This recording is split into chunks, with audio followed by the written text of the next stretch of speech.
Hello, everybody. Welcome to the Bad Guitarist Podcast. My name is Andrew. And my name is Kat. And this is episode 21. Oh, yeah. damn. You missed 20. I was sick. Yeah. Well, did you say what happened to me? No, I just said you were out sick. I didn't say exactly what was going on. I don't know if you wanted to tell that story or... I mean, I don't care. Yeah. What happened is that from time to time, my psoriasis gets like really bad. Yeah. And then, I don't know, there's certain things that will, like, how do you call it? I don't know. Like, I feel activated. It's not the word. Kind of, though. Like, it'll, like, trigger the... yeah, like, it will symptoms. trigger my psoriasis. And I don't know what exactly was it, but something. I did something or I drank something. I don't know what the heck was it. Yeah, no idea. But I woke up and my face was like someone had hit me. Yeah. It was really bad. My mouth was like huge. Yeah. Well, that and you said like your entire body was just aching, so My it's like you body couldn't even was aching. get out of bed that day. But it's so weird because I, like the day before, I was totally fine. You were. Yeah. Usually I had like signs, you know, like just little flares coming out like here Yeah. and there, and then it just evolves over time. But this one was just like, it just hit me. Yeah. So I'm doing better now. My mouth is just still a little bit big, but I wouldn't say like it's super big. Like you No, it looks don't fine. even It looks fine to notice. me. Yeah. Yeah. So I'm fine no, now. you sent me a text that morning when I was at work, and like you had just woke up, and like your lips were gigantic. I was like, oh my god. Looks like you got stung by a bee. Had like an allergic reaction. I couldn't even open my eyes. Yeah. Like they were big too, like frog eyes. I was trying to look. My kid was running around, and I'm like, what? Yeah. But that's okay. Everything's We're doing good now. fine now. It's funny because now I'm sick. Oh my god. Yeah, I get sick like every other week now. And I have my ice cream with me, which I want to point out that he Yeah. already criticized me because I have ice cream. I'm not criticizing. It's Dude, just like you the say, second or like, third episode oh where my you've had ice gosh, cream. like you're always eating ice cream. That's not true. If you get back the 21 episodes, no, 20 episodes prior to this one, Yeah. I have ice cream just like once. Maybe once or twice, yeah. I Let's don't just be your new think thing. so. You'll be like, this is the flavor of the day. There's no flavor of the day. No, It's it's always just like the ice same flavor. cream. Okay, just start. all right. Well, Go welcome to the ahead. Bad Guitarist Podcast. This is episode 21. My name is Andrew. She's Kat. Here we go. Just No, we've got all What's going the on? NAMM stuff came out this week because NAMM has been going on. I think today was the last day of it. yeah. I saw the guy from 60 Cycle Home has Yeah. been having like a blast. Yeah, he's been posting a lot. They did a live stream. What was it, like Thursday night or something? I don't remember. They were doing a live stream at like 1 a.m, and I'm at work. And I see the live notification come on. I was like, oh, what's going on here? Is this accidental? So I click on it, and like they had a whole house full of people that they like rented out or whatever. But they all looked like they were having a good time. Hi. High or drunk, I don't know. They had that mannequin with them. Oh my god. But yeah, it was kind of funny. They look like they're having fun. That mannequin That's- creeps me out. So I guess that's what NAMM looks like when you Like every you- time I when you're see that he successful posts something with YouTuber. that mannequin, that yeah. creeps me out. Yeah. Really bad. So obviously we didn't go to NAMM. This is still a really small channel. Oh, So maybe next year, who knows? But I've been following all the stuff coming out of NAMM, and there's too much. There's too much. We can't cover it all today. Okay. I got the big ones, or at least what I think are the big ones. And there's a bunch of small ones that will like rapid fire towards the end, like we used to do earlier on, like in the earlier episodes. We'll just kind of go through those real quick, and then maybe next week, if we cycle back through those, we'll, actually go in depth on them. But we'll just go through the main ones. We do have some news this week. What? Got some pedals. Now, this is a rare occasion Okay. where I got some pedals, but I didn't pay any money for them. So Justice over at Fuzz Imp Effects, we did a little trade. I mentioned this last week that we were going to be trading. So I sent him 2 Squier Telecasters, and he sent me a bunch of pedals. So we got hopefully that is not blurry, the Echo Moon. I really like this thing. It's a great delay pedal. The Creature fuzz. That thing's like a crazy self-oscillating fuzz. I think it's like 2 stacked fuzz circuits. So that's really cool. Ooh, sorry if you guys can hear the scraping across the desk. Should have played this better. The classic one that he makes, the Shroot. Original version of the Shroot. Really cool. That one I love. This was like the pedal that kind of like put him on the map when he first started, like with his brand and everything. I feel like this was everywhere 3-4 years ago. Like everyone had one of these at that point. It's a really good like tube screamer style. I mean, the sound and the way it looks, I just like it. What I like about it is it has like the gain structure of a tube screamer, but then that tone knob, it doesn't go from like bassy on one side to treble on the other side. It almost goes from like a really lo-fi kind of sound to like you bring in the full spectrum of like treble, bass, and mids all with that knob. Yeah. It just came to me. Yeah. Do you need permission to do something like that? Like to put that kind of picture on it? No. No? I mean, if it was like an actual image of Rainn Wilson, then sure. But this is, it's a, there's no details on the face. I love it. Yeah. Try to be soft with this because making too much noise. You're no. And then the Machina 2, which is insane. That is so big though. It's heavy. It's big. Got a lot of knobs on that thing. This side over here that says Chaos, that's an overdrive. You got the fuzz on this side, which is an expanded version of the Creature that I just held up. Together they sound really good, both sides together. I would say the overdrive side to me sounds more like a nice boost, more so than an overdrive. But if you crank it up, it really does, go into overdrive territory. I'm going to try to do a video on all 4 of those, maybe individual, maybe just, I don't know.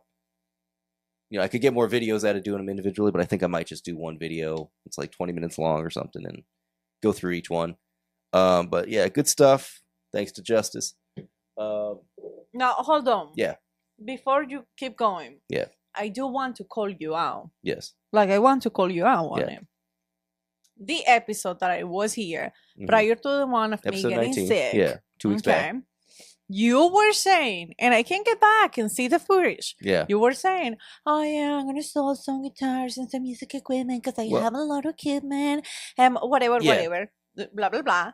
And then I was like, oh, okay. And then you're like, oh, this guy, you know him?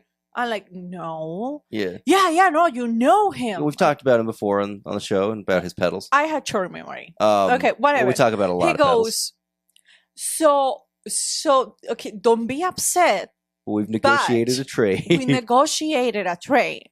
And I'm like, hold on. Well, I even asked you, I said, if you're not cool with it, I said, if you're not cool with it, I won't do it. But then you're like, no, seems like a good deal. But it's not that. I didn't just say, no, it seems like a good deal. Yeah. Okay, 1 is a good deal, but 2, you have already negotiated, so it didn't even matter if I say no. The thing is, too, I had a buyer lined up for both of those Telecasters, and he backed out. And then I never heard back from the guy again. But you had to... Like I want to hold you accountable of what you said, because according to you, you don't like clutter, you don't like to have much. Well, pedals take up less space. Oh, that's guitars. But also at the same time, I did get these 5 pedals in, which I haven't gone over the last one yet. But those 4 fuzz imps, and then this next one I'm going to show you guys. I got those 5 pedals in, but I have already, prior to getting any of these pedals, like 8 pedals listed for sale right now. And yet you say, I don't like clutter, but you're always looking. I see you. Like, I'm not blind. Well, I got to learn. He doesn't look to sell. He looks to trade all the time. No, I say I will entertain trades. I'm not looking specifically for trades. There we go. Next week, you will see other pedals, and he will come in here saying, there was a really good trade. I had to do it. I did get to sell 1 guitar this past week, though.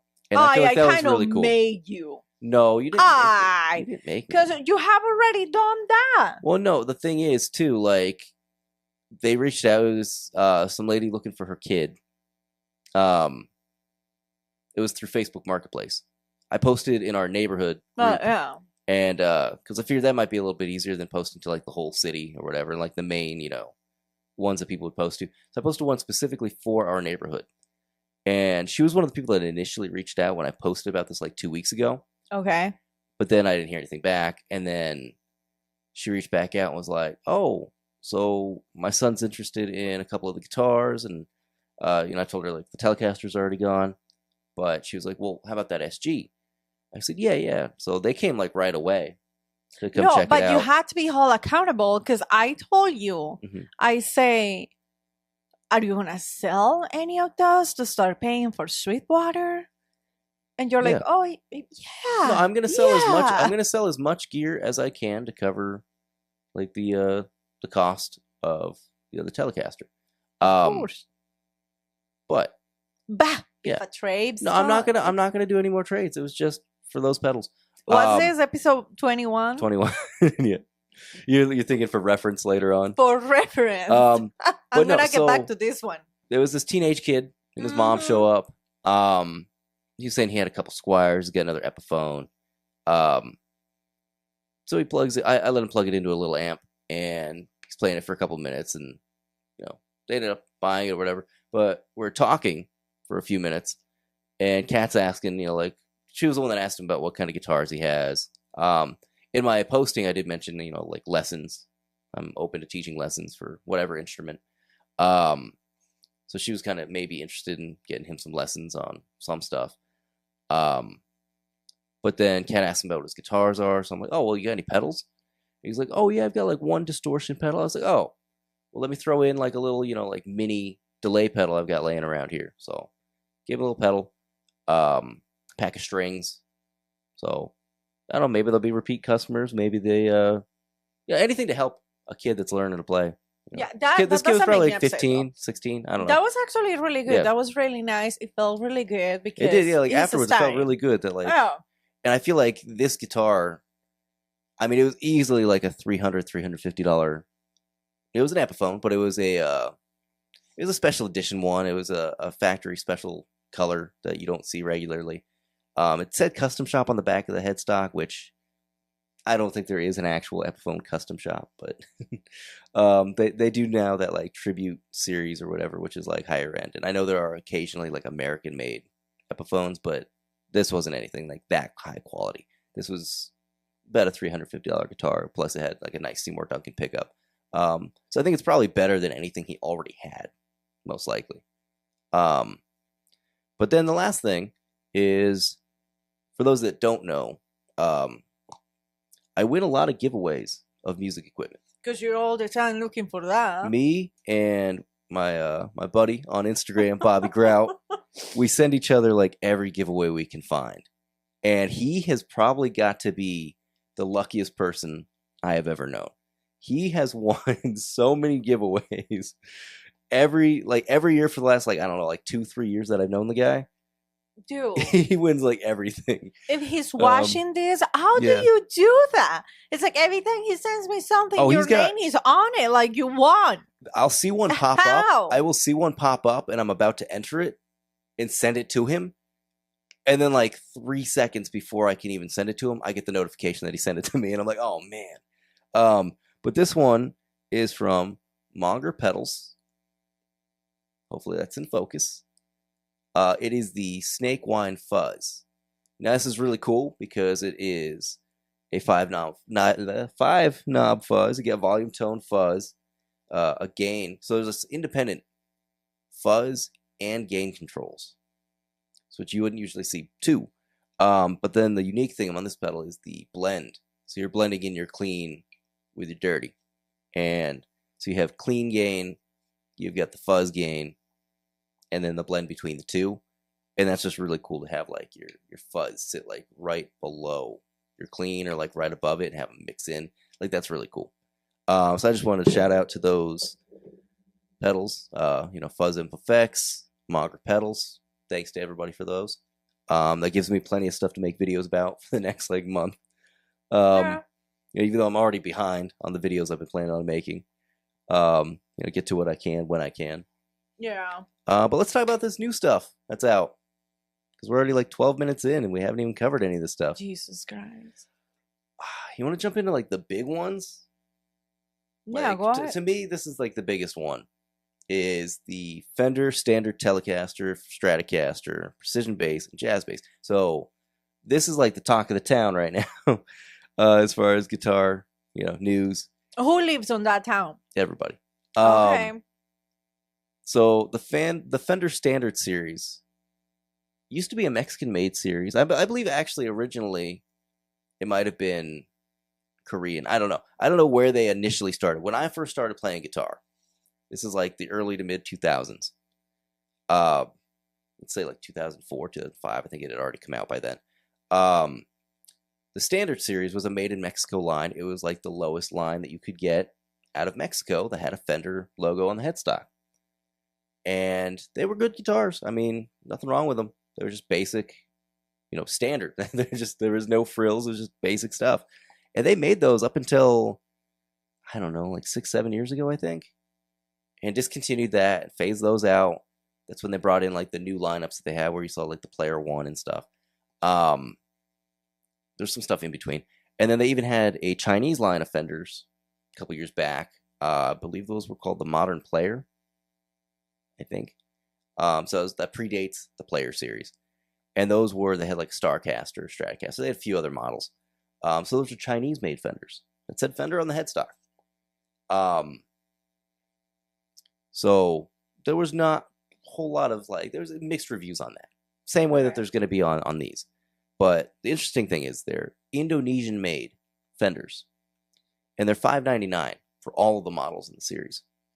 It's a very stripped down series too. You're not going to see your Mustangs or Jazzmasters, Jaguars. It's the 4 core products: the Strat, the Tele, and the 2 basses, Precision Bass and Jazz Bass. And there's limited color options on these. Now for $599, it fills in that gap between the highest end Squier, which is usually like the Classic Vibe or some of the Paranormal stuff, and the Player 2 series, made in Mexico. So it cuts you right in the middle of you can have Fender on the headstock, but the big complaint I'm seeing already everywhere online, and it's the number one thing people are saying about is, so it's a Squier that says Fender on the headstock. Because it's made in Indonesia? Because it's made in Indonesia, and I'm assuming maybe the same factory as the Squiers. That makes sense. But a lot of these Indonesian-made guitars are really good. Like PRS, their whole SE lineup, their imports, they're all made in Indonesia in the Cortec factory, I believe, which is probably likely where these are going to be made. But there's a couple issues here for me. I don't care. I'm not that picky. I think it's cool. I think it's cool that there's going to be another option. Did you just drop your spoon? Almost. Oh, I think it's going to be cool that there's going to be another option for players that they want to step up from Squier maybe, but they can't afford an $800 Player 2. They definitely can't afford the American series. I mean, I've never owned an American Fender. I've only ever owned made in Mexico ones. Now, I personally think Squier quality is really good these days, but their quality control is not. So, right out of the box, there's a lot of setup that needs to be done, a little bit of maintenance before you can play them sometimes, but sometimes they're perfect right out of the box.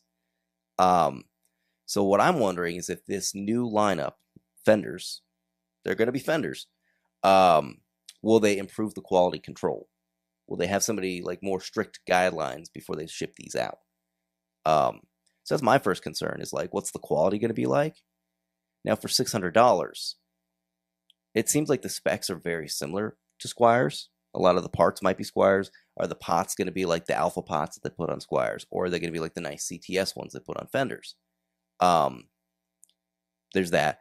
And now all these seem to have ceramic pickups, which you would not usually see on a decent Fender. Usually, the Player 2 has El Nico 5 pickups. So it's the type of magnet. So there's going to be ceramic magnets.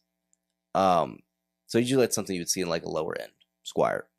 It looks like it's going to be a mix of Fender quality, but Squier craftsmanship. I don't know. So that was my first concern is it going to be lower build quality than what people would expect with something with a Fender name on it? Is it going to cheapen the brand overall? Which I don't think it will. I think this is going to sell really well, personally. And honestly, had this come out 2 weeks sooner, maybe I would have ordered this instead of the Player 2. just to give it a shot. Because $5.99, I mean, that's still a couple $100 cheaper.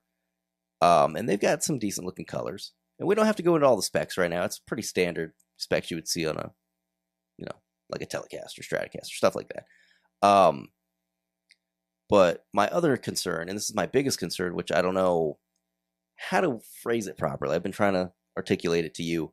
I've talked to a few different people online. Like, I woke up the day that these dropped. I woke up and I already had like a couple messages from people about this. I talked to message back and forth with Matt Dunn of Guitars for Idiots. He writes for Ultimate Guitar as well.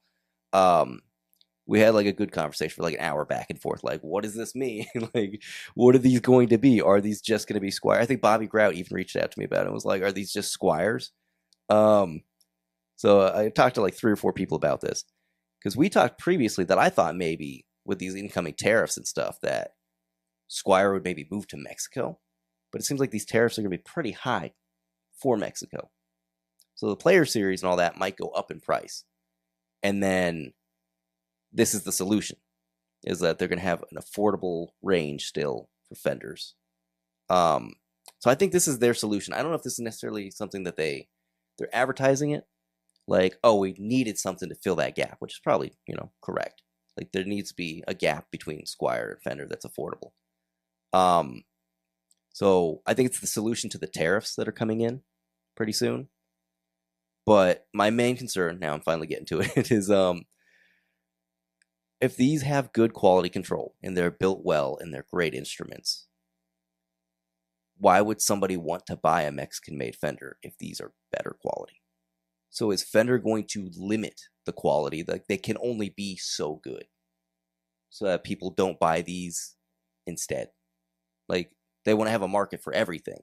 But are there going to be people that are going to just say, like, screw the whole Player 2, the Vintera, I'm just going to save the money and buy 2 Fender Standards? Like, I don't know. That's my concern, is like, how is this going to affect like the market for Fender in general? Because like, I could see myself buying one of these rather than, like I said, the one that I just bought. But dude, you're just reading my mind.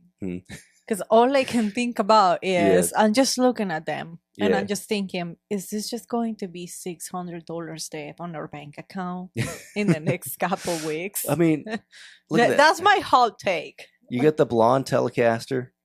It's just sounding to me like all of these doubts and I don't know and that. This is just like, I want to try it. That translate that to me. No, I absolutely. When these hit the stores, I would like to go to a guitar store and see. I would think in just a few minutes of playing one of these, anybody could determine for themselves, like, okay, it's just a Squire. This is Fender. And I don't have a problem with that. Can you start selling plasma before you visit the store? Ask my brother Mike. He's good at that. No, dude, for real. Like, just start saving money. I don't know. Do Uber, Lyft, whatever. Work at Starbucks. So you think start selling plasma? Because if you're gonna visit the store, you're gonna buy that. You're saying it's inevitable we're gonna get one of these? Oh God, yeah. I don't doubt it. There's gonna be a fight, but then he's gonna buy it. So might as well start saving. Now, I thought I saw something about the necks on these too, like the ones that are not maple fretboards. I don't think it is rosewood, which is like the big selling point for the Player 2, is like, oh, we upgraded to rosewood. Let's see. If you see the wood before I do. A poplar body. So that's indicative of a Squire build. Is that it's a poplar body. The neck is the second thing after model. Neck finish. No, there's maple, but where's the fretboard? Oh, Indian laurel. Okay, that's what I thought. So Indian laurel is a little bit cheaper wood than rosewood. It's another dark wood, but definitely seems like it's gonna be a blend of Squire and Fender engineering here. So I don't hate it. I think it's cool. Look at the headstock though, because you're not going to hate it. No, it's a Fender. I love Squire anyway, so it doesn't matter. I love everything from the Sonic and the Bullet series to the Affinities, the Classic 5s, the Paranormal. I've had something from all of those. That's what I'm saying. Like, vintage modified back when they made those. This is just going to happen. Yeah. Now, if you look at the headstock too, it doesn't have like the nice gold outline or whatever, yellow outline, Fender logo. It's just black, which is funny because my Strat which I've talked about a few times on the show. My Strat is a made in Mexico Squire series from the 90s. And they did the exact same thing. They sent import parts from Indonesia or Taiwan, wherever they were building them at the time, Korea. They sent like the tuning keys. They sent the pickups, the pots, all that stuff was import. It was assembled in Mexico, but the neck and body were American made. So this is kind of what I'm picturing here. Is it's going to be similar to that style. But they look good. I don't think they look bad. You know what I just figured out? Huh? You're playing tricks on my mind. This is like way? Gaslighting. In what way? Because I've been talking to you about our anniversary, which is coming up. You're making faces. I know where this is going. I'm not. I exactly saying. know. You asked me what did I want it, and I say me, humble me. I was like, I don't want anything expensive. Just like if you can buy me this pair of Crocs. I bought you the Crocs. How humble you had to be to ask for fucking Crocs. And then I say, what do you want? And he goes, no, don't buy me anything. I was being honest. Yeah, but then that's before I jumped into looking at all the. Of course, that's what I'm saying. This is the first actual in-depth look I've. And now we're gonna compare $600 and a pair of Crocs. This is not fair. I'll buy you 600 pairs of Crocs. Yeah. I know where this is going. But anyway. Don't like it. All right. So okay. That's the Fender standard. They do have another lineup that they dropped some stuff for. It's not a new lineup, but it is the American Vintage 2. They've added a few guitars to that lineup. So there's a new Jazzmaster. Really nice. The Jazzmaster electric. So that's a 1966 spec. That one looks really nice. You got it looks like binding. Nice block inlays. Sherwood green metallic. For anybody that has the Rascal bass in like that Sherwood green, like these would go great together. What's that color though? Sherwood green. It's like a metallic green. It looks really has beautiful. Almost like that sparkle to it that like a lot of Fenders have, where it's not necessarily a sparkle finish, but you can see a little bit of it. The pickguard is also beautiful though. The what? The pickguard? Yeah, I like it. The knobs even look good on that thing. Everything. How much is it? It's like $2,500. Oh, $2,600. You get a few different colors. I think that green is the only good-looking one besides maybe the Sunburst. I don't know. I like the green one. Dakota Red. I've never been a fan of red guitars. We've talked about that before. It's like I don't know, like a race car. Same with the blue. I've never liked the blues. I don't know. The red one looks like ketchup. Yeah. I don't know. Odd placement too. I just noticed like the switch, the 3-way switch looks really low. That might just be me. Like right there, does that look kind of low to you? Right there. It's usually, I think, a little bit further in. I don't know. Off the top of my head, I can't remember, but. So yeah, that was one new model that they have. Okay. There's a new Telecaster, 1951 spec, 1965 Strat. We don't really have time to go through all these today. 1957. Does look nice. New bass. Oh, that 65. I was about Shoreline to say Gold. that Vintage 2 65. That looks really nice too. $2,300 on that one. Did we talk about the Vintage 2 65 Stratocaster? The Sonic Blue? Sonic Blue? I feel like we talked about that one before. Maybe we didn't. I don't know. No, I don't think we did. Is that new? That's new. These are all new ones. That Sonic Blue is beautiful. Yeah. No, the lineup itself is not brand new. I believe they already had stuff in that line. I could be wrong. This might be an entirely new lineup. I don't know. There's just been so much news coming out of NAMM, and this one kind of got overshadowed by the standard series. Also, these are like $2,500. I mean, these are expensive. Yeah, these are like serious pro level. How much is that Sonic Blue?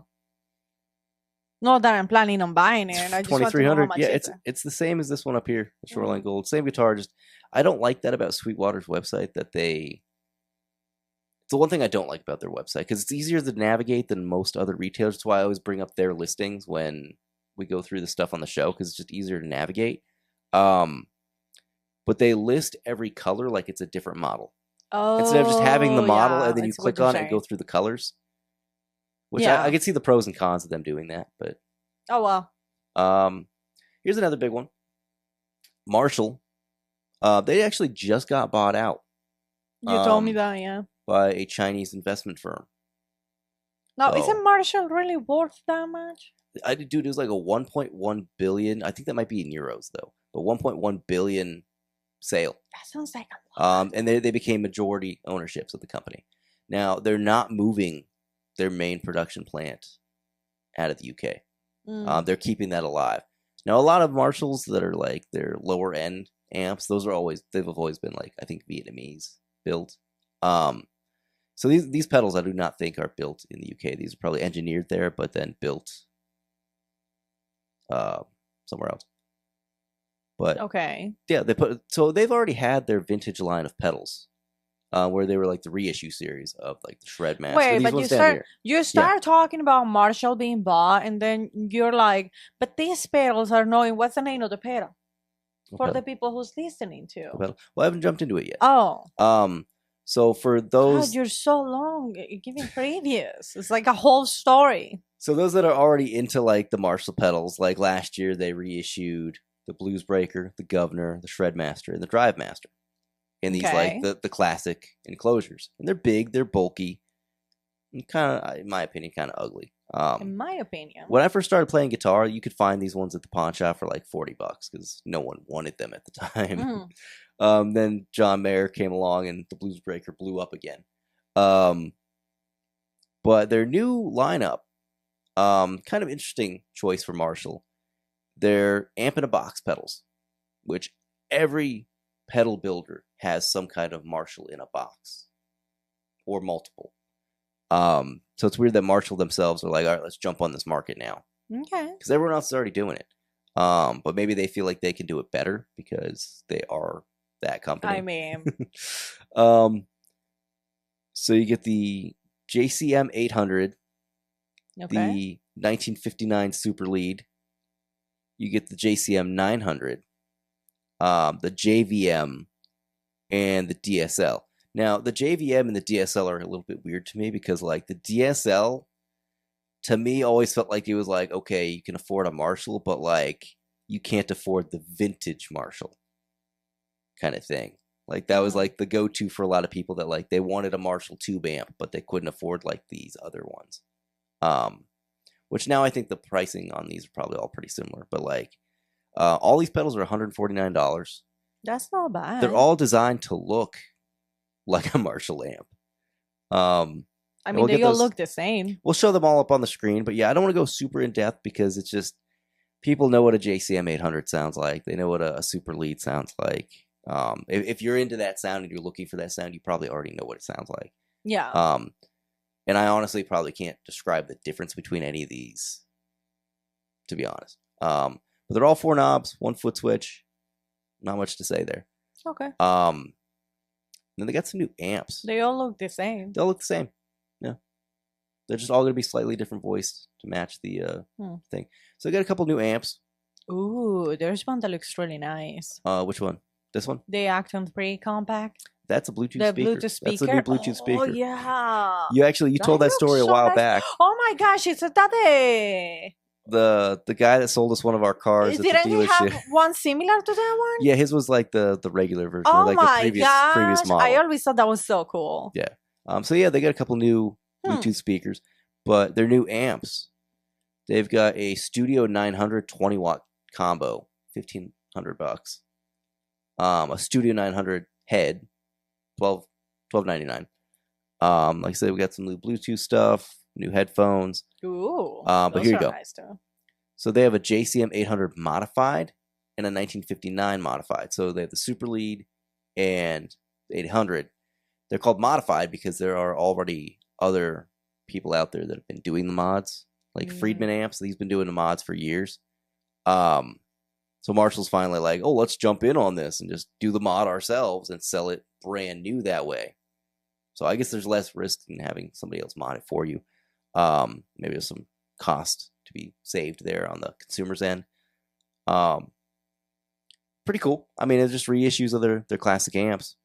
So what's the main difference if you buy the Marshall JCM 800, the modified, versus if you buy just the overdrive distortion pedal? You're going to be simulating the sound versus actually having the sound.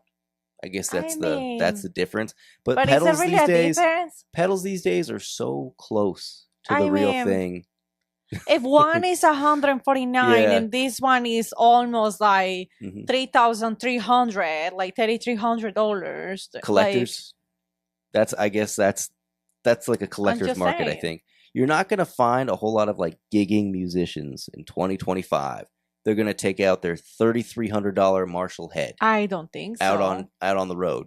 Out to a show at the bowling alley. Like, they're not going to be doing that. I mean, we get back to the same story that we were talking about, the Bluetooth one. Like, I just see, and not offense, but I just see like lawyers, like bankers. Yeah. I don't know, like guys that like to have that stuff on display. I mean, in 2025, realistically, there's no reason for anybody to have a half stack or a full stack on stage anywhere. It's just for show. That's why a lot of bands that have been around for like 40, 50 years that travel with like the big Marshall stacks, there's no speakers in them. They're just for show. There are exceptions. You know, there are some, like Dinosaur Jr., like Jay Mascis, he uses Marshall stacks a lot of the time still. But they are known as being like one of the loudest bands ever. So there's certain exceptions to it, but like, yeah, no one really needs that anymore. I wouldn't think so. No. So those are the new Marshall amps, the new Marshall pedals. Orange has some new amps. I like Orange. So their Baby series. Previously, they just had the Pedal Baby, which was a clean pedal platform that it was just a power amp. It didn't have anything special. It had like a little EQ and volume controls, but like, it's just a power amp. So it's just, you have a modeler or something, or you have your EQ pedals and stuff, and that just powers it into a cabin. Which I think is a really cool concept. But now they have the Gain Baby 100-watt amp head, $600, and these are super lightweight too. So it gives you a 3-band EQ, balanced output, and buffered effects loop. So that's pretty cool. They're adding some extra features. And then there's the Dual Baby 100 watts. So it's actually a 2-channel amp with the same features as the other one. Both of these are $599. Okay, it's really cool. I mean, to see. Oh, they're both actually 2-channel. I'm sorry. So one's just higher gain, one's lower gain. And then there's the Tour Baby, which is 100-watt 2-channel solid state amp head with 3-band EQ. I don't know. There's subtle difference between the three, because the description for all three is pretty much the same. The description is pretty much the same. Almost the same. Men. So there's going to be subtle difference there. We're not going to take the time today to break those down. But I think the only really cool. difference that I see is the color. No. One is buffer FX loop. One is FX loop. Oh, you're right. Only one has the buffered. Yeah. Yeah. Yeah, that's the only difference that I see between them. Now, they do have a couple more. This says it's new, but this came out a little bit while back. What is that? The Orianthi Orange Crush 20 RT. So it's still fairly new, but that's not new for NAMM, I don't think. $220. These are new, though. It's same amp, but they have orange and black. $400. This is the O-Tone 40 practice amp. It's already back ordered. Damn. Now I like this more than like the Crush series, because the Crush series combo amps, they're like beginner practice amps. They sound just fine, but they have like the built-in tuner and digital effects and stuff. This is just like, here's your basic setup. It is a solid state amp, but it doesn't have all like the gimmicky stuff to it. It's just it's, you know, all your wacky controls that Orange puts on there, you know, volume, treble, bass, whatever. Who knows what these things are labeled as. It looks like maybe you have tremolo on there, maybe. I don't know. What are your... This 40-watt solid-state combo forges gritty overdrive in favor of crystal clear sound and practical features. With its warm, unmistakable orange tone. It's got various settings. Road warm, jamming in your bedroom. Recording clear tracks for later effects. Okay. But what is... Okay, it does have reverb and tremolo. Yep. Right there. It's amazing. That's all I want from an amp. Like, I want just the basic features? The basic EQ. I would prefer if there's like bass, treble, and mids on an amp. But if it's just bass and treble, I don't like amps that are super basic where it's just a tone knob, like old school, like a Fender Champ or something. But reverb and tremolo, I could live without tremolo in the amp, but it's easier to have it there than on a pedal for me. And I do use reverb pedals, but I also use them in conjunction with the reverb in the amp. Well, because they have different sounds. Sometimes it's cool to layer the two. But for $400, I think it's a pretty good deal. Now the other one is just the same one, right? It's just black. black. It's just black. Which, if you're buying an orange, why are you gonna get the black one? I just. Yeah. I know it's stupid, but like I'm so used to orange. It's just orange, you know. Well, they got purple ones too. Yeah, but it's like, I don't know. Just get the orange. It's the name of the brand. It's the name. If you want, I don't know. If you want a colored one, you go with, other than orange. If you want one that's colored differently, you should go with like a classic matte amp, which matte amp was an offshoot of orange, where they made them green. It's like almost all of them are like black. So why to get an orange black if, I don't know. Yeah. What if? This one, okay, this next one. Okay. I think is just insane. What is it though? Okay, so there's the amp, and then there's an extension cab that you could buy separately. Extension cab is $150. Now, well, you're saying ooh, but no, I like the extension cabinet. So Peavey. Okay. Peavey's the big talk as well. Like, it's one of the biggest topics coming out of NAMM. What is this city we're talking about? Jam City. I don't know. Okay. Now, Peavey made its big comeback this year. Okay. You know, they haven't really done much in recent years. So this one's kind of weird to me. Why? So a couple years back, this video went viral of the guitarist Josh Homme. Don't know him. Queens of the Stone Age. And Dave Grohl played drums on that song. That was their big hit. Okay. So he said on that particular song, he also plays in another band with Dave Grohl and John Paul Jones of Led Zeppelin called Them Crooked Vultures. He's also part of Eagles of Death Metal, but I don't think he tours with them. He's just a recording member. Not super familiar with the guy. I know his playing style. I don't know the guy. Anyway, a couple years back, he went viral where he did a video with, I think, Premier Guitar, where he said, "This is the secret weapon right here. This is what I recorded like that album with. This is what I did all the overdubs and stuff with. Okay. It's just a cheap pawn shop Peavey amp called the Decade." But what happened? So this amp took off after that. These were like $40-$50 at pawn shops. He made that video. People went out, bought all of them. Buy a used one on the marketplaces, easily $500-$600 sometimes. So they came out with a new version of it. It's the signature one called the Decade 2. And it's the same exact amp as the Decade. Nothing different about it. But then on the back, they give you an effects loop. They give you line output for recording, foot switchable gain control. So it's features that you would see on a higher end amp, but it is still, after all, a cheap practice amp. So it's insane to me. It's actually really insane to me. They're charging $300 for this. Because like I said, just a couple years ago, you walk into a pawn shop. Oh, my whole life playing guitar. Let's go all the way back to like 2007, 2008 to like a couple years ago. That whole span of time. You'd walk into a pawn shop. You would see Peaveys like this, like the Bandit. You'd see the Decade, stuff like that. Okay. You would see crate amps stacked all over the place. That one I don't remember. Crate, they're gone now. Oh. Which I'm expecting, if Peavey's back, someone's going to revive crate pretty soon. My first tube amp was a crate amp. So it was crate, Peavey, and then Gorilla. Okay. Those were like the pawn shop amps. Like that was like the trifecta of pawn shop amps. If you were starting out playing guitar, you had to buy one of those if you couldn't afford a real one. So it's kind of crazy to me. $300 for, after all, it's just a basic 3-band EQ. There's a bass boost. There's a top boost. And your controls, you got preamp, post, saturation on and off. Okay. So I think it's crazy. So $300 for that. You're buying the extension cab, because if you're buying it, you probably should just buy the extension cab. Why wouldn't Does you? that just works for Peavey? No, you can plug it in anything. Because I do like that though. You just have to match the impedance and the ohm rating and stuff. Like you have to make sure that it lines up with the wattage and the impedance of whatever you're plugging into it. That one is cool though. Like it's an 8-inch speaker. I don't know what it says. Like the dimensions. 8 ohm. It has to be 8 ohm mono. So you just have to make sure you're plugging the right thing into it, or else it won't work right. Yeah, it's actually a better deal for the extension cab than it is for the. I like it. It has that metal frame where you can angle it and stuff. What are the dimensions on that? Well, let's get an 8-inch speaker, so I'm guessing the dimensions are not much bigger than that. Does it not even say on here? I don't see it. Let's just round up and say it's probably like just over a foot in either direction.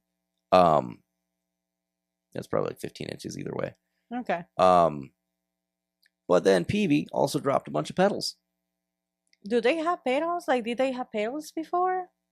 What is this new? They made pedals back in the day, like kind of shitty pedals. Okay. But, so the Bandit pedals Supreme Teal Stripe pedal. So the Bandit amp, I just mentioned the Bandit amp was one of the pawn shop ones. It's still a well-respected amp by players that have used them. Okay. I'm not saying anything bad about those old Peavey amps either. They're all great. But I just don't think the value, money-wise, is there for some of this stuff. So it's a $200 preamp, amp in a box of an old-school Peavey solid-state amp. They've got the Decade pedal.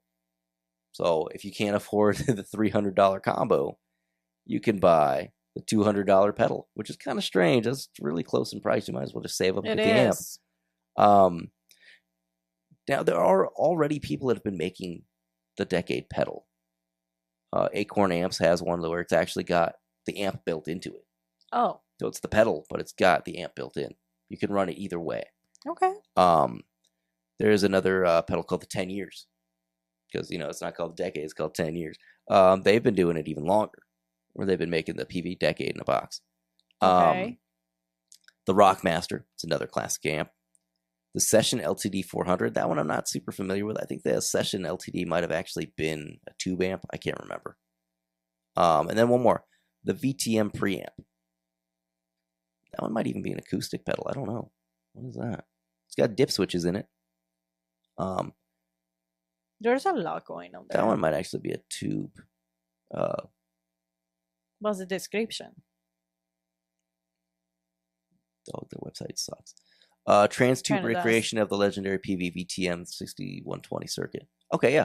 So it does have some kind of actual tube emulation technology, probably similar to like a Chord new tube. Okay. But all those are $200. These other pedals on their site, I think those have already existed, like the Trace Elliott brand. Those are like bass pedals. I think those have already existed for a while. I don't like those green ones. Yeah. Not that I know the pedals, I've never been a fan of the Trace Elliott brand. They were all over the place when I first started playing. There was like a music shop in Phoenix that's like all the bass amps they had were all Trace Elliott. But I just never liked them. I didn't like the way they sounded. Okay. All right, let's move on. Okay. Fish Circuits. Who's that? Fish Circuits. I think we might have covered them before. Have we? They're a smaller builder. Okay. This is the Astronomy Reverb, $350 US. It's a digital spring reverb with 3 decay settings, 3 tone presets, and adjustable feedback. That's pretty common. What's not common is the pedal's ability to dynamically lower the effect volume with each note picked.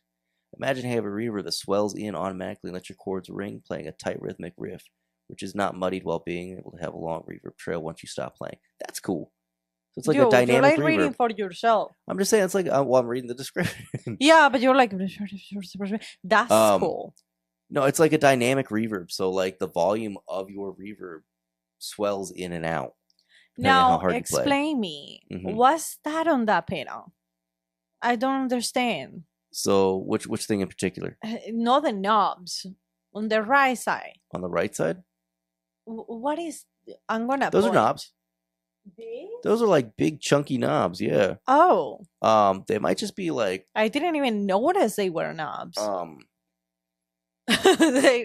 haven't. They might just be like a rotary switch where it just gives you the 3 options and not like an actual knob. Hard to tell. It kind of looked confusing from here. I think this one right here is definitely like an encoder thing where it goes through those 3 options, but you can't go any further. The top one looks like it might actually be a knob all the way. Those might be a custom knob just for this pedal. I don't know. I haven't seen a pedal with those kind of knobs. Yeah. Looks like they got the folded enclosure, folded metal. Yeah, $350. I mean, that sounds fair for what they do. Oh, well. So yeah, we're just gonna kind of rapid fire through some of these. Okay. Red Panda announced the RD1 pitch delay. I don't know anything about the pricing on this. I haven't heard any videos yet. I just Have saw. we talked about that? I think we talked about one of their pedals like last Okay. year. So, what's the big thing with this pedal? Let's see. I'm just Okay, trying so to... it's a simplified version of their raster pedal. Okay. With this features on being a stellar digital delay that allows you to rip a hole in space and time with a frequency and pitch shifter that can be placed inside.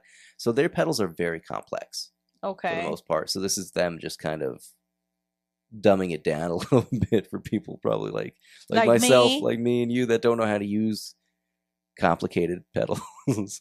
Well, I still with the description don't understand. It's That an allows ambient you delay. to rip a hole in a space and time with a frequency and pitch shifter that can be placed inside or outside. So Still don't understand.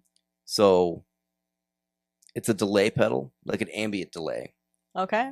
That's where you get like the space and all that good stuff. Yeah. So you got to decode when they like make these kind of descriptions on pedals. Every pedal builder does this for the most part. Jesus Christ. Because you're not going to sell a lot of products if you're like, it overdrives. Yeah, but usually they had to It's make an it more down overdrive. to earth too. Yeah. Usually their descriptions are they like a poem. Yeah. But the pitch shifter is Okay. applied to your delay circuit. It seems like you could change where it's placed in the signal of the delay, whether it's like before or after or during the delay.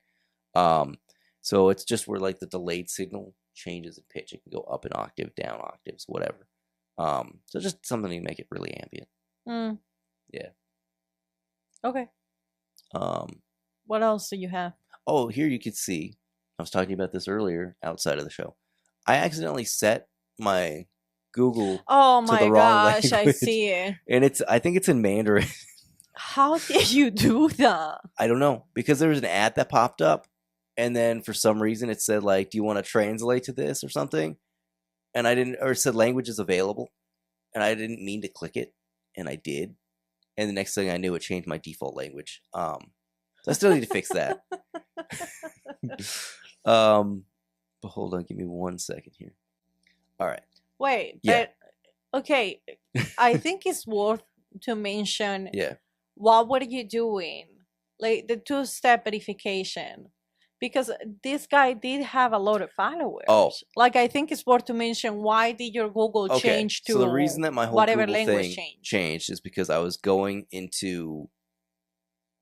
I got paranoid about something, even though we're such a small insignificant channel. Yeah. So if I'm going into detail about this, about what happened. Yeah, I think you should tell why. So the account, the channel, Banana Labs on YouTube. Mm-hmm. So Banana Labs makes great content where he demos a lot of pedals and stuff, but he shows like his whole process of like recording songs. He does covers of songs where he does them. He does them in like crazy like shoegaze styles and stuff. And he plays all the instruments really well. He had just hit like 19,000 subscribers, and someone hacked him. I learned about it actually from Justice at Fuzzamp. That he's something about his stuff got hacked, and then they were live streaming some kind of crypto scam. So naturally, I go over to YouTube and I look at this, and it's a common thing that I've seen happen a few times where like somebody's thing will get hacked, and the next thing you know, it's like this fake, like deep fake Elon Musk trying to sell you on crypto stuff. It's like a lecture thing. But it was going on for a long time. It was just for like an hour at least. This thing was just before it got shut down. And now the account is gone. He's still trying to recover it, but he posted something earlier today that said something about like, they got through his 2-step verification. Aww. It was linked to all his other accounts, his Patreon and all that stuff. But I got paranoid when I saw that last night. So I was like, oh, let me change my settings or whatever. So I made sure to change our passwords and get make sure the verification was set up. Yeah. 2-step verification, all that stuff, and all the backups and all that stuff. Made sure all that was like good to go just in case, whatever. Because I got paranoid, like, well, I clicked on that crypto video. Is that going to affect me somehow? Is that going to like I don't know how this works. I don't know how scammers do this stuff. If you click on that video, are you going to get some malware? I don't know. It's on YouTube, but I don't know. But then next thing I know, because I clicked on that, I was getting ads on YouTube, like targeted ads that were all in like Chinese. Oh my God. So I was trying to remove those ads, but then I don't know how that happened, but like for some reason, because Google and YouTube are synced together, it thought that I wanted to see that kind of content. So that's when I was searching for something on Google, and it asked me if I wanted it translated to that language, and then it happened. And then now your Google is on Chinese. Yeah, or Japanese. I don't know. Well, but because it said some of the ads were Chinese, some of them were Japanese. But though, I just think it's so on, like, sad. What is the source like, yeah, you know how much effort comes into making videos and getting your channel to grow, and for this to happen to that person, that is really, really sad. Because they had a good number of followers. I'm hoping he can recover it. Yeah. Hopefully. But yeah, he had just hit 19,000. I mean, it was so hard for us. Sad. It's so hard for us to just barely get to gain like one. To just get one. Gain one. Yeah. It's really difficult. Yeah. But I don't know. Yeah. I mean, I'll just have to see what happens with him. He might have to just start over, which hopefully he has his videos backed up somewhere. They just re-upload them all. Well, we're talking about him, so hopefully whoever watches this can go and follow them. Yeah. I don't know. Yeah, just give him your support when he gets his channel back up and going. Digitech put out something I don't know. Why? I don't know. With Digitech? It's the Hammer-On Instantaneous Pitch Shifter Pedal. Okay. What's that about? I don't know. I think Digitech, I like their stuff. I like what they do. But I wish they would just fire whoever does their graphic design. It looks cheesy. Their pedals look ugly to me. Oh, the last few years. They look cheesy. Even before they got shut down and then reopened, like some of their pedals they're hit or miss for me. Like they had the Ventura vibe, and it had like a jester on it. I don't know. This is the Hammer one at it. That's a Hammer. So they're just milking this whammy series to death as much as they can do with this Hammer or this whammy series. I'm pretty sure about that. Speaking of which, was that your stomach? Yeah, I told you I was hungry. I'm hungry too. Like I'm really, really hungry. I wonder if that got picked up. It sounded like a dog in the distance. Like, it's like his stomach.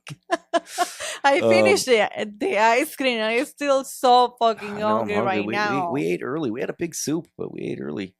Dude, I just have water here. Like this is not gonna do shit. I'm so hungry. All right.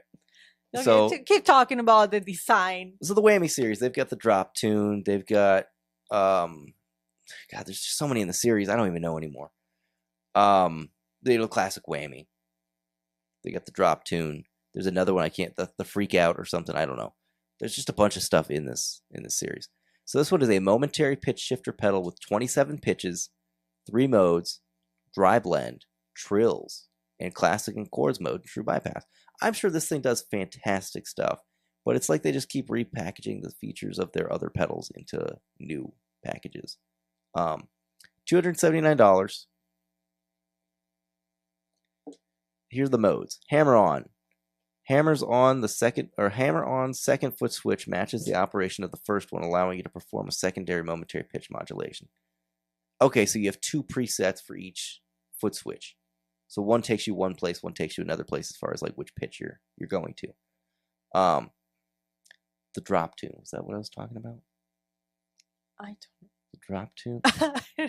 I'm just trying to remember what all is in this series. But it seems like it's combining features from different ones. Okay. So this mode is impossible. This mode is a variant of hammer-on mode, alternating between a duo of fully separate and selectable pitch shift settings above or below your current chord or note. Okay. Sequence 2, 3, 5.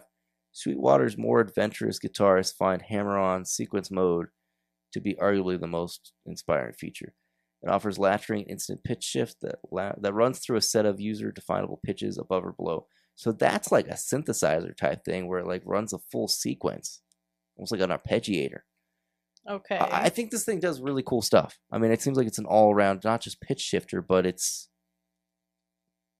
So it was like a workstation. Listen, I don't want people to go in unemployment. I don't. Yeah. I really don't. I think that's really sad. But whoever is making the designs, I mean, buddy, you you need to put more effort into this, because Digitech designs, I don't know, they suck. All right. I don't like. So this is exactly what I thought it was too. It says right here, the pedal can be set to classic mode, which is like your original algorithms for the original whammy. Okay. And then chords mode, which is the whammy DT algorithm. So it's the again, I think it's gonna do fantastic stuff. All of their pedals sound good. I've never heard a bad sounding Digitech pedal. It wouldn't look good in a pedal board though. My very first pedal I ever owned was a Digitech pedal, and I liked it. But Andrew, we have always talked that a good pedal is not just sound. It's like sound, versatility, design. Well, that's the thing too, is there's a lot of people online in the different pedal board groups that I'm on Facebook. They've been posting about this stuff all day for the last like 2 days. And they're like, this thing is amazing. I can't wait to get this. And it's like, not a single person said, I want to get this, but I hate how it looks. Not a single person. Why? I don't know. I don't want that pedal. I like the feature set that it offers. It seems really cool, really versatile, really unique. You know, I've got the Keeley Octosi. This thing seems like it does even more than that. But I'm not going to go for this. I don't know. I can't. $279? I don't know. I don't. It looks like a sticker. I'm not saying anything it's probably bad no. It just looks I think like it's a great pedal. It probably is. It probably is going to be a great pedal. It probably is a really good pedal. And I'm sure like a lot of people do really innovative techniques with this thing. But I don't know. I wish they didn't put a hammer on there. I wish that they would just. I get that they're trying to keep everything in theme with like the text, you know, the font. I don't even like the font. The red enclosure. I get it. The whammy is a brand within Digitech. I get it. I totally get it. I just don't know. It's not for me. It's not for everybody. And I'm definitely one of those people it's not for. I'm really concerned about the aesthetic. I like the way pedals look in a pedal board. Yeah. I just don't think that...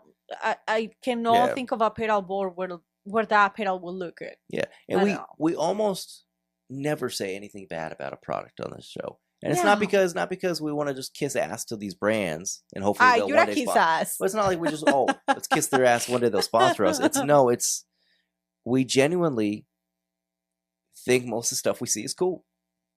Most of them. Like, but this the artwork kills it for me. That's why I like Summer School. Yeah. Like that's why I like them. What's the other one that I like? I forgot their name. I'm so sorry. Which one? Oh my gosh. What do they do? Two guys. They have a podcast. Their pedals are so beautiful. We've got a Mythos coming up. I love them in Summer School. That's actually funny. I love them. Okay, here you go. Third Man Hardware. Okay. And that one looks good. Union Tube and Transistor.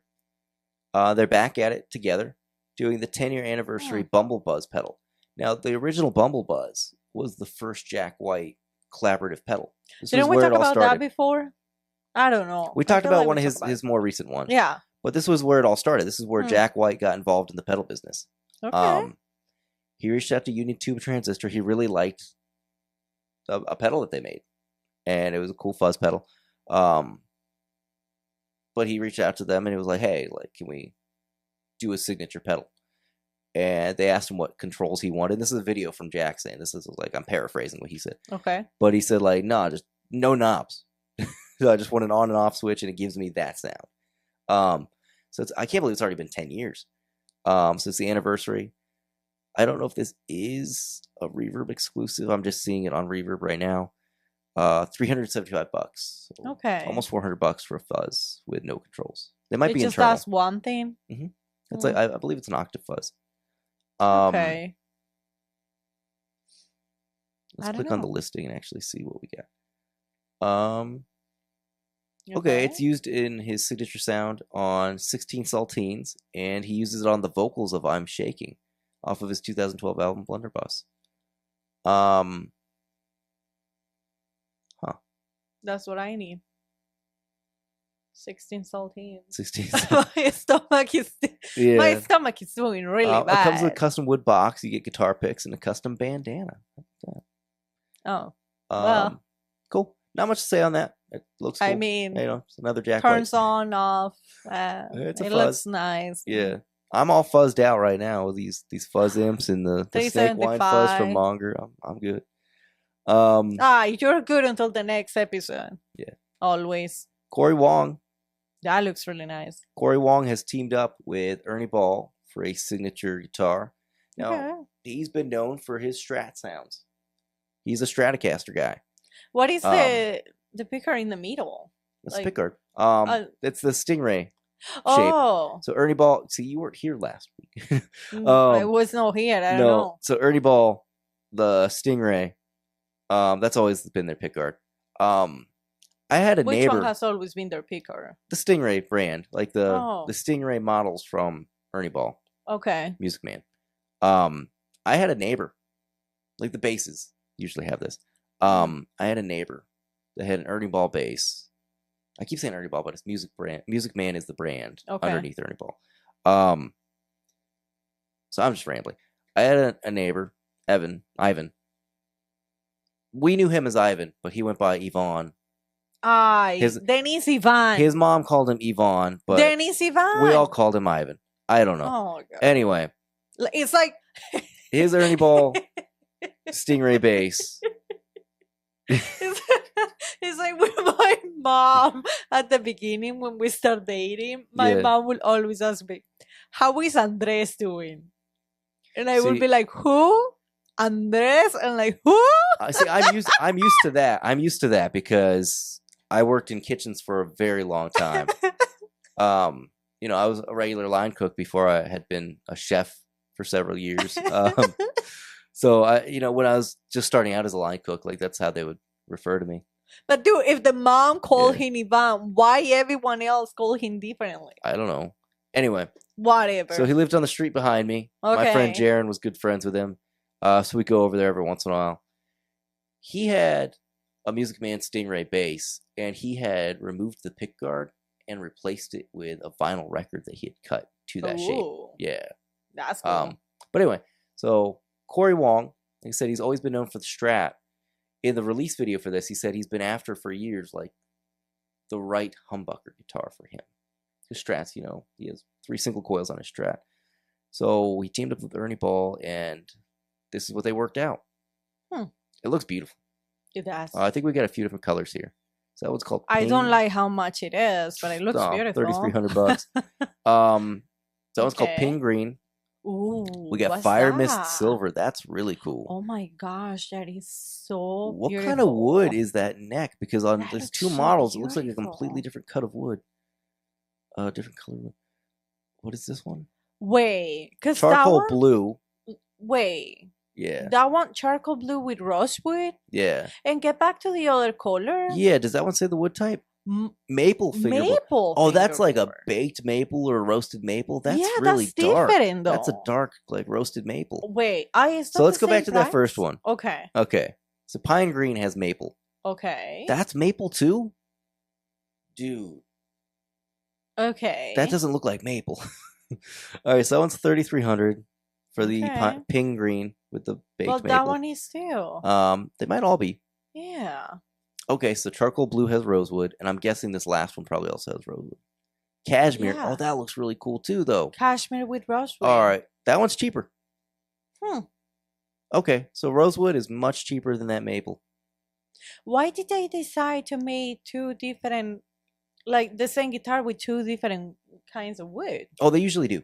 Most guitars these days, they will offer you your choice of if you want the maple fretboard or like a darker wood. Which I believe this is a discussion that we have at the beginning of the podcast. Not this podcast. Yeah. Like we were talking about how important is the wood on a guitar. Some people believe it's more important than others. Personally, it feels different. I don't think sound-wise it's that much different. There's huge arguments about it online. There's been people like Brett Scholl that have done huge in-depth on the wood videos where he's taken the same guitar, removed the neck, put a different neck on there, kept the exact same strings, didn't even change strings or anything, just literally just swapped out the necks and then like did sound demos between it. There are other people that have done similar projects like that. It's still up for debate.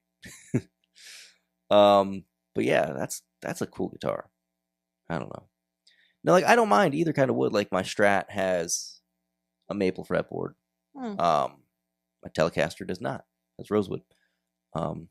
Which I usually do have rosewood necks and stuff, but I don't know, fingerboards. Oh, did I just? Oh.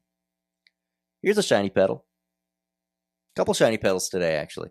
Okay. MXR got the 50th anniversary Phase 90, and it's gold.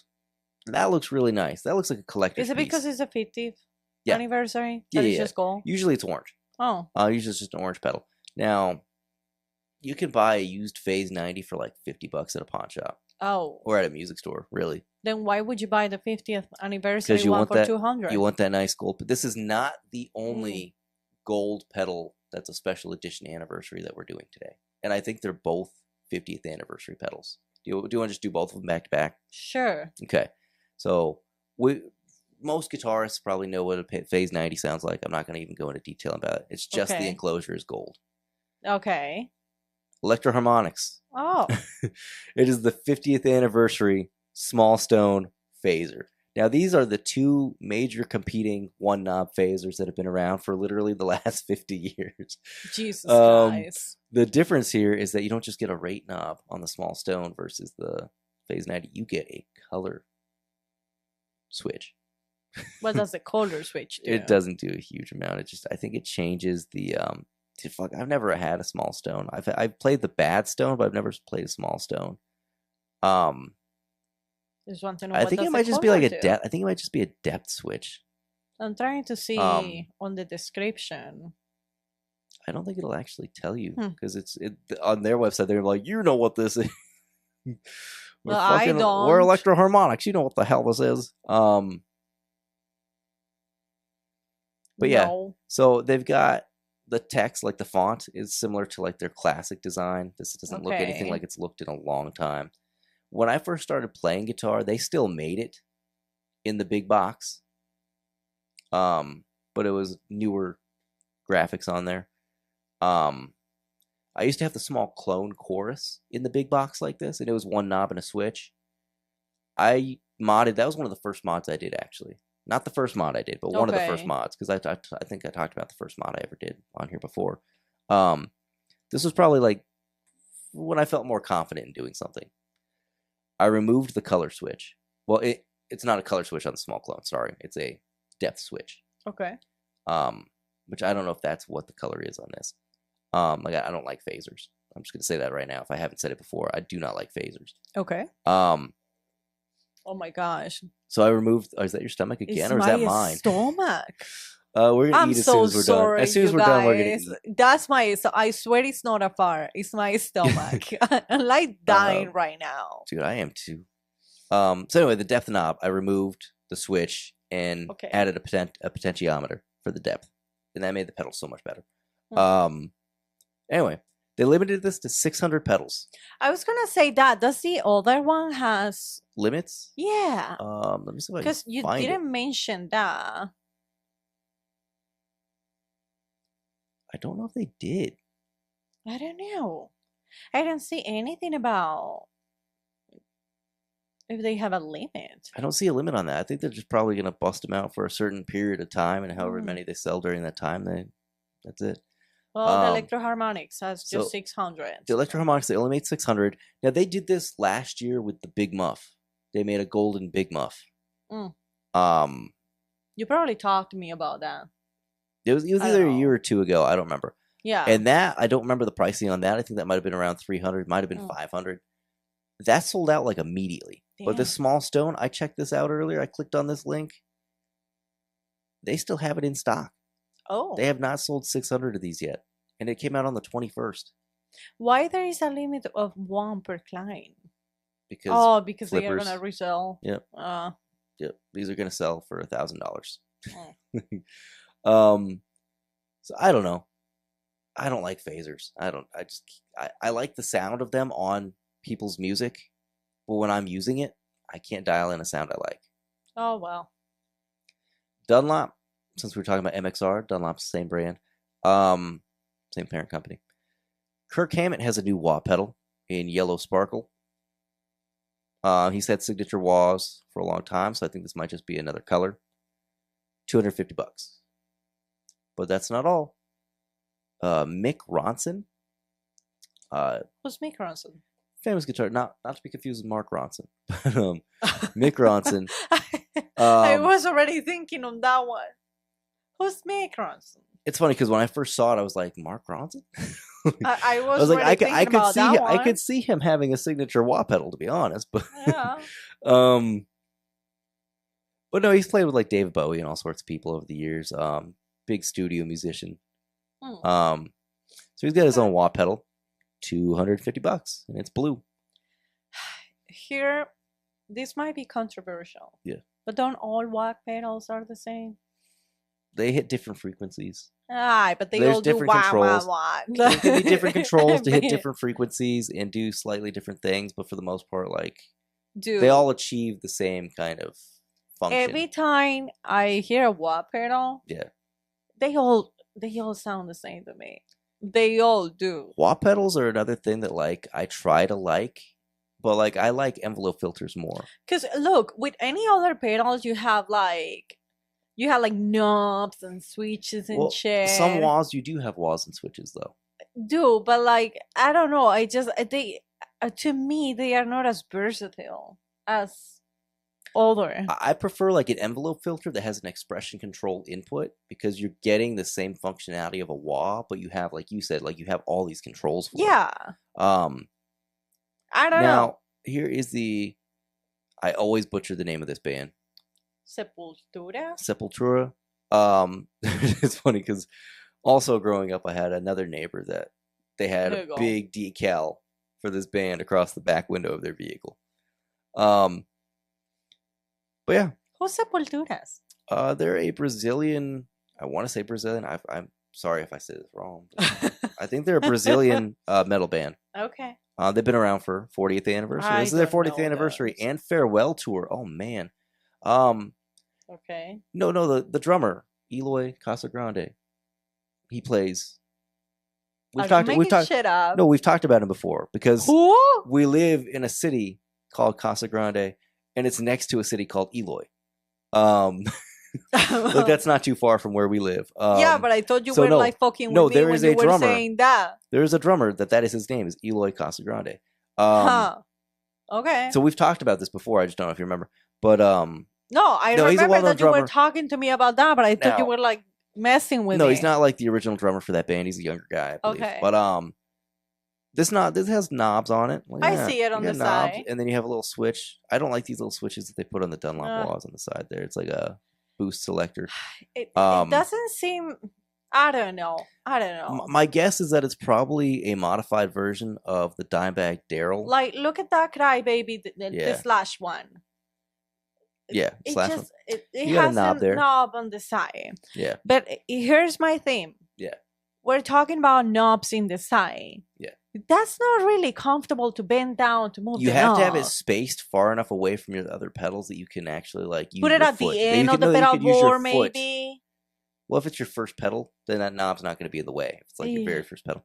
But yeah, I mean that knob, it's not the easiest thing to control. I don't know. I'm not a fan. But no, my guess is that this is a modified version of the Dimebag Darrell wah because a lot of metal guitarists just buy that wah, and that's the one that they use. So it's probably just they gave him his own signature. Yeah. I guess that's all it is. Andrea Kisser is the name of the guitarist for that band. So that's it for that one. We only got a couple more left. Jesus Christ. So this I one see you're gonna all like. Those tabs. I'm gonna have to show you something on my phone because the image that they're showing right here is like a. Is that Mythos? Like the rendering for it. It's not actually like this. Almost looks like the way that Baron released. Yeah, that's Mythos Pedals. Yeah. That picture just looks like they made that on, I don't know, on a PowerPoint. That doesn't look like PowerPoint. It'd be like Photoshop or something. I don't know, or a mock-up. It's like a 3D mock-up. I'm going to show it to you right here, though. How does a pedal look? Much better. Oh, it does look much better. Now, if I go to his Instagram, okay, it's a folded aluminum. So a lot of pedal builders, American pedal builders, are getting more and more into the folded enclosure. You see that like that? Okay. Because it's cheaper. He actually did a Q&A the other day, and I saw one of them where he was talking about, somebody had asked him about why the switch to these enclosures, and he said, well, it's cheaper to buy sheets of metal and fold them into these enclosures than it is to take the risk on your enclosures being stuck on a boat somewhere. Because that's been an issue for all. I can see that. Not just, pedals, but all industries for the last several years is things keep getting stuck on boats. There's now an argument over who's going to control the Panama Canal. So, I don't know. That just seems uncertain to order things from overseas right now. So that seems like a safe thing. Keeley started making his own enclosures last year, and that's gone really well for them. They're saving so much money doing that. So it'd be cool to see Mythos go this direction with their pedals, and maybe more of their pedals they'll be able to do this with. Yeah. So it's the Argo Deluxe. It is that one that I showed you last week that they had teased. When did you show me that? With that pedal show. Last week? I thought I showed it to you last week. You were sick, but I showed it to you. Okay. So it's a collaboration with that pedal show. Nice. So it's the Argo Boost Deluxe. They've already been making the Argo for a long time. Fuzz on one side, boost on the other. Can't go wrong. But I always like to see how it looks on the inside. I know, but I don't think we have that yet. Mm. They just dropped this over the weekend. I'm pretty sure it's going to be good. Yeah, everything they do is good. Yeah. But $229 looks like that's the retail price. Okay. This one I don't really have any details on, but Crazy Tube Circuits, we've covered them a few times on here whenever they put something out. This is the Venus. It is an overdrive with real tube in it. Inspired by the pedal rack.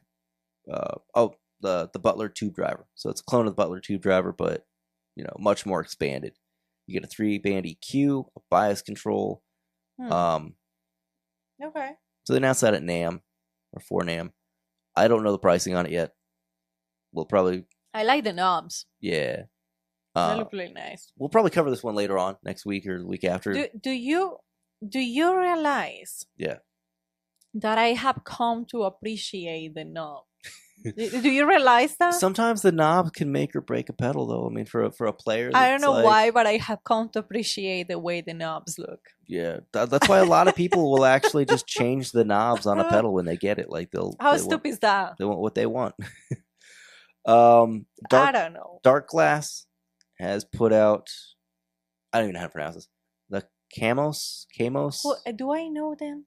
I don't. Probably think so. not. Design collaboration with bassist and producer Amos Heller. The Camos blends powerful distortion with octave down tones. Yeah, this is probably one that we're gonna have to cover more in depth later on. But the controls. But what does that do? It's a bass overdrive distortion. I mean, not overdrive. Octave fuzz. It looks like. And just looking at the octave filter, that it says press to select the type of octaver. Yeah, so you get 3 type of octaves, but I don't know. One's polyphonic, one's monophonic. No, 2 are monophonic, so I don't know exactly the difference between the 2 Mute here. type, flip type. I don't know what mute type and flip type are. I have no idea. Honest. We got to watch videos and then we'll come back to this one next week. Yeah, we need to dig into that. But it looks like you have a wide range of drive controls and octave controls. You can blend in the clean. Looks like it has also a DI out. Yep. Okay. Any bass preamp kind of pedal should have a DI. Why is there a warning? Out. Where's there a warning? At the end. Oh, it has a current draw of 400 milliamps. Only use a regulated DC 9-volt. There have been a couple pedal builders lately that have been posting warnings about certain power supplies that you can get off Amazon. Why? They fucking blow up the pedal. What? Yeah, they fry the pedals. There's a couple brands. I don't want to name them because I don't want to say the wrong one. I don't want to name one and it be not the right one. Is this new? I don't know. I mean, I think the manufacturers just assume that everyone's using one type of pedal. Oh. But all different pedals take different milliamps. They could be 9 volts, but they could be 400 milliamps. They could be 500. They could be 100. And that will blow up the pedal. Yeah. Oh. I didn't know that. I mean, certain pedals will only take certain supplies. Most pedals will all take the same kind, but Really depends on how much current it draws. So that's the Camos. Black Star has a couple new amps. They look cool. We'll cover these next week. We're not going to cover them this week. If we remember to. I mean, at least we should say what's the name of the whatever they have new. Yeah, so $1,500. There's also a matching cab you can get for this one. Ooh, that one looks really nice. The Black Star DA100 Ruby 100-watt tube amp head. This is a signature model for... Really, really nice. From founding his band Burning Rain. Oh, Doug Aldrich. Okay. Aldrich. So of the band's Burning Rain, plays with Whitesnake, played with Dio. Just one of those old guys that play guitar. I don't know. I don't know him off the top of my head, but it's a great looking amp. Looks amazing. Okay. Got like that nice do you have that red one? Tolex. The Black Star DA100 Ruby 100 watt. Yeah. Okay. $1,500. There's a matching cab you could get with it. Nice. So there's a couple other. There's a new version of the St. James that came out a while back. I think we actually covered that. The St. James. Yeah. I it's hard to remember. So I talked about this one last week because you weren't here last week, so you don't know. Obviously, I don't know. What is it? They teased this one, but Mad Professor Pedals. Do you talk to me about that? I feel like I know maybe Mad I did. Professor. I think like I heard from you. Because before we knew you weren't going to be able to do the podcast, we had already started talking about some of the stuff for it. Yeah. So they announced the symbol returns. Now I never knew the symbol. I knew Mad Professor because like back in the early days of me playing, like everybody had the deep blue delay on their board. Okay. So it's an overdrive. Oh. I don't know. That's all it is. I don't know anything about it yet. The original when designer. When is that coming out? It's already out. The original designer, Lassie Ukkonen, worked with us to make the pedal even more amazing. We're happy to share the results with you. Premiered at NAMM. Oh. It won't be available till spring, so there's not a lot of details. Okay. It's a 4-knob overdrive. I don't know what it is. I hate when they just show that it's going to be available, but it doesn't say anything about it. Like, I have not had time to look at, like, 1,000 people's NAMM footage, and I think a lot of people still need to edit their stuff. There are some people that are really good at editing and getting it up there right away, but yeah, I mean, a lot of what you hear about like the NAMM, like live at NAMM stuff that people are recording is just a bunch of stuff in the background. So I have not looked into this at all. Okay. What I did see when I Googled this before I brought up this page is there was like demos of the original version from like 2008. Like Andy from Pro Guitar Shop back then, before he was just Andy Demos. Like, so I know nothing about the price or anything on this one. Okay. Last one for the day. I should have covered this one earlier. I should have brought this one up earlier. What's that one? Behringer. Yeah. So all of the last like 3 months of last year were all about Behringer. Every week had something new coming out. Yeah, I remember that.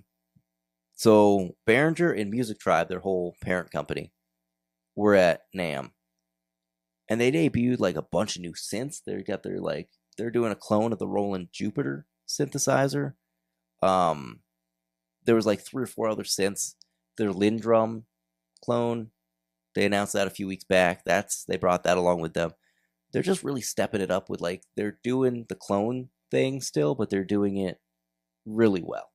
Okay. So there's the whole like ethical thing about them, doing these clones, but so far with a lot of these pedals that they're cloning are discontinued. It's kind of toeing the line with the whole Centaur Overdrive. Because Bill Finnegan still makes a couple Centaurs here and there. He actually is listing one up for sale this weekend on eBay. That's the thing, like he's not dead. He's not dead. He's still making them. And it's not part of his main lineup that's in production. He does the KTR, which he's barely doing those anymore. He's tried to retire like a dozen times. You just can't find somebody to trust to build them for him. Yeah. So Behringer is coming out with the Octavia. Okay. So the font, the enclosure shape, this is the classic Octavia. Okay. This is the pedal that Jimi Hendrix used to get his octave sounds. Oh. It's cheap though. Yeah, just an octave. I'm really surprised. $69. I think all of these pedals in this lineup are $69. I like that though. The vibrato that they put like out that. recently, like I want that. Here we go. Is that $69 too? They're all $69. All of them. I might give you that one for our anniversary. I don't know. Like even like I don't like Klon style circuits, but their clone, like the Centaur Overdrive, looks cool. You see how much I love you. Like I'm willing to buy you a 69 one, so I don't have to buy you the $600. I was gonna say. Now you're trying to just cop out of. Earlier you were all in on a $600 guitar. No, I wasn't in. I was just saying that it's just gonna come a certain point, and I'm gonna have to accept it. Because what else am I going to do? You know, I just noticed something. We've been doing this whole time, and the camera is like tilted slightly this way. So I wonder when we go to edit it if I'm gonna be like up here and you're gonna be down here. Well, just tilt your head to watch it. I'm sorry. There's always a problem with that. I'm not even gonna try to fix that. It takes me several hours to many hours sometimes editing these videos because I have to get the screenshots for every single one of these pedals. I remove the background from the screenshot so I can have it just be a nice image of the pedal right here. Which I happen to notice because this is something that he complains every week. Mm-hmm. He's talking about pedal and then he closes the tab and then he keeps going. So when it comes the day to edit, he's like, oh my gosh, I closed all of the tabs. So now I had to get back. I left them all open this time. He left them all open. Did you do the same last week? No, last week took me a long time because I had to reopen all those pages. And last week, all right, so for reference here, everybody. Even if you can't read it, this is this week's notes. There is a lot. That is pretty much one item per line there. So that's like a good 30 plus items. Okay. Last week, this was by myself. There were all these pre-NAMM releases. So this is this whole page. How long was the episode last week? Plus this. That's insane. So it's almost page and a half. Last week, I just sped through everything to try to cover as much as I could. Because I knew like NAMM was coming and that this week, the week of NAMM, we would not be able to cover all of this and all of that. Like, now we could have waited a week or two, but it's like the point of the show is we try to talk about these things as they come out, you know? Oh my gosh. This is our fake news show here. I guess so. But last week, like he was so excited because NAMM was coming up. And my mouth is looking like a really bad surgery. And you're still trying to make me do it. No, I was like getting you ointments and stuff, hoping that like the swelling would come down. No, this is so sad, you guys. This is so sad. He bought me the psoriasis theme, whatever it is, like medicine, lotion, whatever. It's like a medicated lotion. He bought it, and then he's like, "I just put it in," and he's like, "Oh, it's already looking so much better. I think no one is going to notice that." No joke though. It did look better immediately. Like within like 5-10 minutes, it wasn't like it was gone, but it was like, oh. The redness is going away. I'm still saying like, oh, I don't feel okay. Oh, but no one is going to notice. You don't look like you have anything right now. Because I was asking you, I was like, is it a matter of like the way it looks or the way it feels that you don't that you're not going to be able to do the podcast? But no, like even your skin felt like really warm. I feel like you were on fire. If I had to go to the hospital because I don't know, something happens to me, you will take the computer to the hospital and you will just make me do it. Like, that's how I feel. We're live from the hospital bed. Well, I did it this week, so there. All right. Okay. That's pretty much it. Like I said, there was some really interesting stuff. That we already did that one was the extra electronics. Now, I know, even with the topics we covered today, there is still a lot of stuff that I haven't even seen that was at NAMM. Oh my god. Now, we may or may not get to it. We may be behind on that because all these people that went to NAMM are going to know about that stuff. Yeah. And maybe just didn't get a lot of exposure yet. Where was NAMM though? Was it in California? It's in Anaheim. Every year it's in Anaheim. Oh, I was gonna. No, it's nowhere near. It's nowhere near LA or anything. Yeah, it's nowhere near there. Dude. Yeah. Did you talk last week about what's his name? The one that has to pack his guitars. He has like a museum. Oh, Joe Bonamassa. Yeah, Did you we talk talked about that him? together 2 weeks ago. Okay. But no, his place didn't burn down. Okay. Okay, that's good. Now I heard that Madlib, the producer, that his house burned down. Harry Mack, rapper and multi-instrumentalist, his house burned down, or at least got some fire damage. That's so sad. Some other musicians, but like those are the most recent ones that I heard about. Like they lost their houses. That is really sad. It is sad. Now a lot of brands too, a lot of manufacturers have been posting online that like, hey, if you're able to recover the stuff from the house or provide some kind of proof or whatever that you had it from us, we'll replace it. Oh, that's really nice. If we can repair it, we'll repair it, or we'll replace it. Well, if those are new things, but imagine if what's his name? Gosh, we watched a documentary on him. Which you got? NAMM's Rare Guitars? NAMM's. Imagine if the warehouse that he has. Oh, dude, like his warehouse. Rare guitars burned down. Like there's no way to get those things back. Yeah. That will be. Those are historical pieces. Those aren't just guitars. They're history. Who was the guy that was talking about like he saw one of those guitars on the warehouse and one of the knobs just like. Oh, who was that? Like it wasn't even that the knob fell. It was like it was so old. I think that it fell apart on his hand. Who was that? Was it Tim Pierce? I don't know. It was somebody. I don't remember. Somebody that was in that documentary that said he took him to the warehouse. He just touched the tuning peg and it. It was dust. And it turned to dust. Like that's how old those guitars are. I want to say it was Tim Pierce. I don't know, but yeah, I mean those fires are still going. I know. And the wind just keeps picking back up. We've been getting a lot of that wind out here too. We did, but I know how stupid it is. But when the fire was happening, I was just thinking about the NAMM warehouse. I thought about that too. I was like, he has that warehouse and he's got the store itself. Like if the fires get anywhere near there, the back of the store has really rare guitars too. Yeah. That will be really sad. Obviously, we're sad for all the people that lost their houses. Yeah, I mean, but you know. That's the thing I've been sick of seeing is like they're only covering famous people. Yeah. They don't show the everyday people houses though. Lost their houses. What's up with that? I don't know.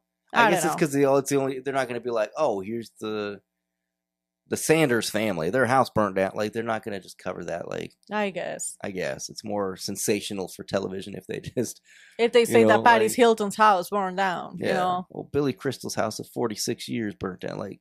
It's sad too because like it is. There's also the misconception too. I know we're getting way off topic, but the misconception that like because they're a celebrity and their house burnt down that they can afford to replace it. Oh, there's people that can. When there are people that like they were able to buy the house in the height of their career, but they may be retired now. They might be on like a fixed income, where they can live comfortably, but they can't just like go out and buy a new house. Yeah. So I don't know. I'm glad we live in an area that like we don't have very many natural disasters. I wouldn't think and so. And the part of the state that we live in Arizona doesn't get a whole lot of wildfires. But there is like a field not too far from us. That's true. You had talked about right behind our neighborhood, there's a field. Yeah. And that stuff looks pretty dry during the summertime. You had talked about that. There's something before. to worry about. I don't know in the podcast, but we had talked about that. It's too close to us though. This past summer too, on I have stores that I deliver to on the weekends that I service on the weekends for my job. So I'm a sales rep for a company, and we have clients all the way out like an hour away in the middle of nowhere, just a very small town called Gila Bend. So like I said, it's like an hour drive on it's like a 2-lane highway. That's insane. All the way there and back. And this past summer, like some of it definitely lit on fire. Because there was a day where I could smell it way before I ever got there. And as I'm passing it, it's like 2 a.m. It's dark out. And there was emergency vehicles on one side of the road, like the opposite side of the road. And then on my way back that day, there was a whole stretch of maybe like a quarter mile that was just scorched. Like the ground was black and there was nothing left. So there was some kind of fire out there, whether it was like a car accident that caused it or somebody throwing something out the window, like a cigarette or something. But It's just so sad to Yeah. think, like, what do you do in some cases like that? I You don't know, know. like, what do you think? What Yeah. I don't know. I don't know. That's still going, and I feel like the news already kind of forgot about it because I know it's there's on so to the next much thing. going Well, on. there was wildfires. Then it was like presidential inauguration, and then it's like, well, there's still these wildfires. Yeah, like that's still happening. Yeah, just because like there's a new The president people from that's was it North doing stuff. Carolina? Where was it though? I you just talking about the talked to you hurricane, about the Vic? hurricane. From North Carolina this past. Like, Yeah, what this past happened with year. that too? It's just like they showed that one day or two, and that's it. Yeah, I mean, there's still people that That's have all news. not been But what able to, about the people? there's people that have not been able to pick up the pieces from that still, but like new news headlines keep canceling out the previous ones, and it's just the news cycle, you know, just what's happening right now is all that matters. So I don't know. We're so far off topic. We need to eat I'm something. sorry. Just go and support. What's the name of the guy? I already forgot. I'm sorry. Banana Labs Banana Labs on YouTube. Yeah. If you're looking for him on social media, it's Banana Labs on YouTube. One quick thing I almost forgot. Why? Let me just make sure it's just that one thing, and I don't have anything else. Jesus Christ! He's looking at his list. We've covered him before. Okay. Electric Love Effects. Put out a statement. He put out a statement about that. Yeah. Now he's done 2 collaborative pedals before. Now his whole thing is cancer research and cancer, study and stuff. Like he supports a lot of his proceeds go towards the donations cancer for research. charity. Yeah. So I'm just gonna read it. Okay. It is with a heavy heart that I announce the closure of Electric Love. When I founded this company, it was with the goal of raising awareness and funds for cancer research, a cause that remains close to my heart. I am incredibly proud of the work we've done and the impact we've had along the way. However, due to the challenging market conditions and personal circumstances, I've made the difficult decision to no longer continue the business. This decision comes after much reflection, and as I recognize the need to focus on my personal well-being and redirect my energies towards aspects of my life. I am deeply grateful for everyone who supported Electric Love, whether through contribution, spreading awareness, or simply being part of the journey. Your involvement has made a real difference, and I am thankful for the community we've built together. Though Electric Love is closing, my commitment to supporting cancer research and raising awareness for this cause remains steadfast. I look forward to continuing to contribute in different ways and staying connected with many of you as I move forward. Thank you again for your unwavering support. It's kind of sad, I mean, it's very sad anytime. I don't know, just being somebody that's been so into pedals for so long, I've seen so many builders come and go. That's really and sad. It's always been kind of sad because like you're always rooting for them to win, like yeah. And it's just like, I don't know. Me personally, I don't know. It's sad. But I wish him the best of luck, and yeah, it's unfortunate. Like I said, he had that pedal just last year. There was a collaboration with Earthquaker Devices. Year before that, he did one with Brian Wampler. So it was cool that he got the chance to do that because that's farther than a lot of pedal builders make. Yeah. I don't know. It's sad because I don't know. I mean, obviously it's sad. I mean, like I said, it's just been somebody that's been so involved in. I've been obsessed with just not buying and collecting pedals, but the stories behind them. Much like Josh Scott is like an extreme version of that.